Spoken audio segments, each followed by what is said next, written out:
От теории к практике. Студенты Мирнинского технологического колледжа проходят производственную практику на предприятиях компании «Алроса».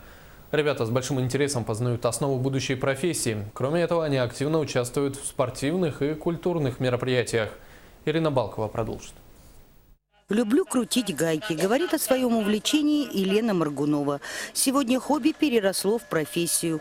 Елена учится на слесаря контрольно-измерительных приборов и автоматики в Удачнинском отделении Мирнинского регионально-технического колледжа. Сегодня впервые на производственной практике. Мне нравится работать с приборами. Я люблю копаться в болтиках, шурупиках, мне это нравится.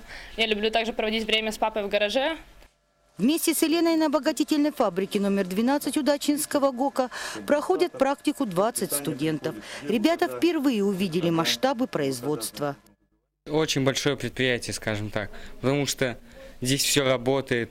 Я когда проходил по нему, было впечатление, как сказать, очень высокая промышленность.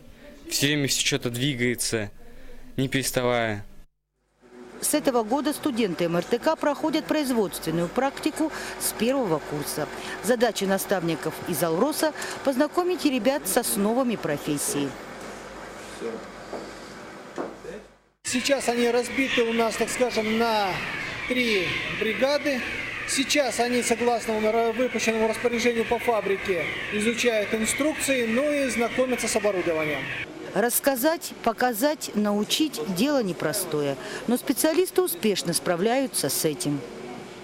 Мне очень нравится эта практика. Здесь замечательные наставники, все понятно, доходчиво объясняют. Выполнять здесь работу очень интересно. Все рассказывается доступным языком. Впереди у ребят еще не 1 год обучения. Но уже сейчас они мечтают вернуться работать в «Алроса».